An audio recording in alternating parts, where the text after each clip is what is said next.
विषय नंबर 1, उभा राहायचं का नाही उभा राहायचं? क्लिअर झालं? विषय नंबर 2, अपक्ष लढायचं का तुतारी घ्यायची?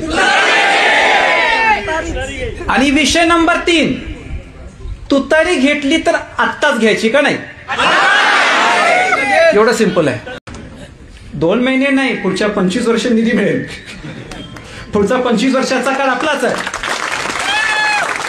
पण 2 महिने तुम्ही सोसणार आहे का? नाही नाही, आता बोलताय बरोबर.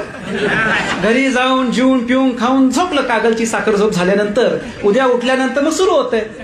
मग कोण म्हणणार भांडी मिळत नाही, कोण म्हणणार अंगठे थंब मिळत नाही, कोण म्हणते आम्हाला निधीच मिळत नाही. मग कशाला? हे बघा, राजकारणामध्ये मी राजकारण करताना मी फार क्लिअर आहे. विषय नंबर 1, उभा राहायचं का नाही उभा राहायचं? क्लिअर झालं? विषय नंबर 2, अपक्ष लढायचं का तुतारी घ्यायची? आणि विषय नंबर 3, तुतारी घेतली तर आत्ताच घ्यायची का नाही? एवढं सिंपल आहे. सगळ्यात सोपं, 19च्या इलेक्शन मध्ये आम्ही सगळी तयार नव्हतो, फक्त आईसाहेब म्हटलं इलेक्शन लढा. आता आईसाहेबांना विचारलं काय करू काय करू, आईसाहेब म्हटलं तुम्हाला जिंकायचंय? होय. मग तुतारी घेतल्याशिवाय होत नाही. साधं साधं साधं बोलल्या त्या. मी तुम्हाला सगळ्यांना सांगतोय की आपल्याला कागलच्या विकासासाठी हा निर्णय घ्यायला पाहिजे. कोणाच्या रागापोटी द्वेषापोटी हा निर्णय नाही आहे. मला पहिल्यापासून माहित होतं की हे तिकीट त्यांना मिळणार आहे. 11 ऑगस्टला त्यांची उमेदवारी घोषित झाली, तुतारी घ्यायचं. विषय आता माझा राहिलाच नाही, विषय आपल्या गटाचा राहिला नाही, विषय कागल विधानसभेचा आहे, कागल गडिंग्लज उत्तूच आहे. मी तेव्हा निर्णय घेतला की मी अपक्ष लढतो. पण मी म्हटलं अपक्ष लढून आपण जर थोड्या मतांनी जर पराजय झाला तर किती कागल विधानसभेचं नुकसान होणार. आपल्याला तो निर्णय घ्यायला पाहिजे. आणि त्यासाठी जयंत पाटील साहेब असतील, आदरणीय शरदचंद्र पवार साहेबांची माझ्या भेटी झाल्या. आता कुठं झाल्या काय झालं मला विचारू नका. हा, तर त्या भेटी झाल्या. त्यांनी पवार साहेब फोन करून सांगतात की भेटायला या, म्हणजे निरोप देऊन भेटायला या म्हणतात. मी त्यांना भेटलो. जयंत पाटील साहेब, कोणामुळं? तुमच्यामुळं. माझी पात्रता कोणामुळं? तुमच्यामुळं, कागलच्या लोकांमुळं आहे. त्या लोकांना विचारल्याशिवाय मी निर्णय घेऊ शकत नाही. आणि त्यामुळं मगाशी पाटील साहेबांचा फोन आला, 3 वाजेपर्यंत येतील, तुम्ही सगळी परत या, त्यांच्या आपण चर्चा करू आणि त्यानंतर पुढची दिशा ठरवू. पण एक आहे, हा जर निर्णय घेतला तर उद्यापासून कामाला लागलं पाहिजे. तुतारी घेतली म्हणजे जिंकलोच, होत नाही तसं. बरोबर? तसं होत नाही.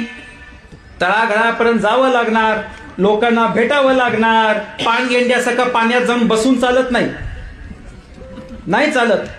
कारण आता बोलताना मला परखड गोष्टी बोलाव्या लागतात. बरोबर? कारण आता लोकांची जी भावना आहे की राजे किंवा त्यांचे कार्यकर्ते फक्त आमच्यापर्यंत पोहोचले पाहिजे. बरोबर? त्यांच्यापर्यंत जायला पाहिजे. व्हॉट्सअपवर विरोधी गटाचे लोक चांगलं काय बोलतात त्याचे स्क्रीनशॉट मला पाठवून मदत पडत नाही. ते स्क्रीनशॉट पुरतच कौतुक करतात, नंतर मतदान होत नाही. हे पाहिलंय मी. फक्त स्क्रीनशॉट काढायचं, राजांना व्हॉट्सअप करायचं, बघा विरोधकाची पण तुमची स्तुती करतात. अरे पण ते नाही होत ना, त्यांच्यापर्यंत जायला पाहिजे. कुठल्या पण पक्षातले असो, कुठल्या पण पार्टीचे असो, कुठल्या पण विचाराचे असो, त्यांच्याकडे जाऊन एकच म्हणायचं की राजेंना मतदान का द्यायचं. आणि चिन्हाचा विषय पार्ट 2 मध्ये ठरवू आपण. पण राजेंना मतदान का द्यायचं, कागलला परिवर्तन का घडवायचं. कारण मी आता 2 शब्द सांगतो तुम्हाला. कारण कागलमध्ये आपल्याला पुन्हा स्वराज निर्माण करायचं. पुन्हा स्वराज्य.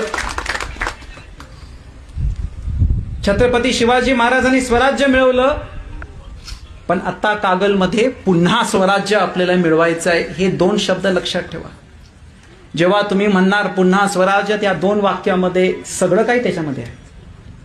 कशाला पुन्हा स्वराज्य मिळवायचं, का मिळवायचं, हे दोन त्या शब्दामध्येच आहे. कागलमध्ये पुन्हा स्वराज मिळवायचं का? कागलला पुन्हा स्वराज मिळवायचं का? सगळ्यांनी हात वर करून सांगा, पुन्हा स्वराज मिळवायचं का? मग ते मिळवायचं असेल तर त्याला किंमत मोजावी लागणार, त्याला त्याग करावं लागणार आणि लोकांमध्ये जावं लागणार.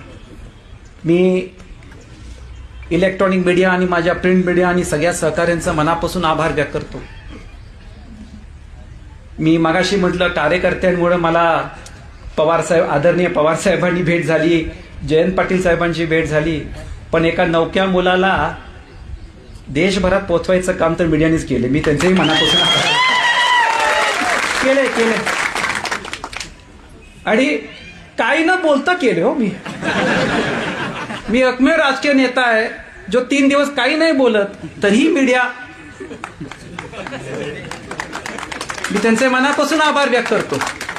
मी खरंच मनापासून आभार व्यक्त करतो की त्यांनी काय नसलेल्या ह्या नवक्या पोराला ह्या स्तरावर पोहोचवलं.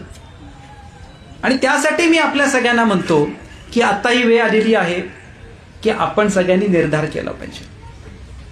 आणि त्यासाठी मी एवढंच सांगतो की कागलच्या पुन्हा स्वराज्यासाठी शेवटी एवढंच सांगतो, जे काय पावलं घ्यायला पाहिजे, जे काही निर्णय घ्यायला पाहिजे आणि जे काही पर्याय घेतले पाहिजे, हे सगळे पर्याय निर्णय समरजित घाटगे घ्यायला तयार आहे. हा, आता 2-3 दिवसांमधून काहीतरी सोशल मीडियामध्ये सुरू होईल. यांनी पण असंच केलं, त्यांनी पण तसंच केलं. मी माझ्या नेत्याला भेटून बोलून आलो. मी माझ्या नेत्याला देवेंद्र फडणवीस साहेबांना बोललो की साहेब मला असं करावं लागणार, हे धाडस आहे माझ्यामध्ये. मी बोलून आलो, मला पुढे काही टीका टिप्पणी करायची नाही. मी बोलून आलो. मी गडकरीजींना भेटलो, ज्योतिरादित्य सिंधियांना भेटलो, चंद्रकांत दादांना भेटलो, बावनकुळे साहेबांशी बोललो फोनवर. सगळ्या ज्या लोकांनी मला मदत केली, ज्या लोकांनी मला भाजपमध्ये आणण्यासाठी, त्यांना सगळ्यांना भेटलो मी आणि बोललो की मला हे निर्णय, आणि मी आठवण करून देतो तुम्हाला सगळ्यांना, संजय दादांच्या पाठिंब्याचा कार्यक्रम आपण शाळेत घेतला होता, तेव्हा माझं शेवटचं वाक्य आठवा, फेसबुक मधून काढून परत चालवा. 7 जूनला मतदान होतं, आठवतंय? मी म्हटलं दादा 7 जून पर्यंत मी माझं कर्तव्य तुमच्यापर्यंत पार पडणार. 7 जून पर्यंत ज्या पक्षात होतो मी प्रामाणिक राहिलो. आणि आता कागलच्यासाठी आपल्याला हा निर्णय घ्यावा लागणार. तुम्ही सगळ्यांनी जे मला उपदेश दिला. काही लोकांना असं वाटतं आता कशाला, थोडा वेळ थांबूया, जाऊ दे 15 दिवस. हे बघा, प्रेम केलं तर पूर्ण तन मन धन सगळं करायचं. लपून वपून काय नाही, लपून वपून काय. तुम्हाला आता कागलचं स्वराज्य निर्माण करायचं आहे आणि तुम्ही म्हणताय ते चिन्ह आपण घ्या, तो ओपन करायचं. लपून काही नाही. स्वर्गीय राजेसाहेबांच्या विचारांनी आपण काम करतोय, बरोबर. स्वर्गीय राजेसाहेबांचा आज आपण इथं उल्लेख केला. हा निर्णय स्वर्गीय राजेसाहेबांसाठी, हा निर्णय स्वर्गीय राजेसाहेबांना जे कागल निर्माण करायचं होतं, कागल, त्यासाठी आपण हा निर्णय घेतोय. कागल गडिंग्लज उत्तूरच्या विकासासाठी आपण हा निर्णय घेणार आहे.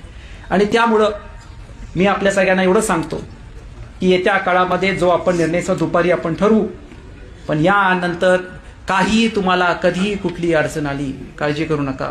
हा समरजित घाटगे त्या अडचणीसमोर उभारणार. संघर्ष होणार, त्रास होणार, सरकारची सगळी ताकद तुमच्या विरुद्ध वापरली जाणार.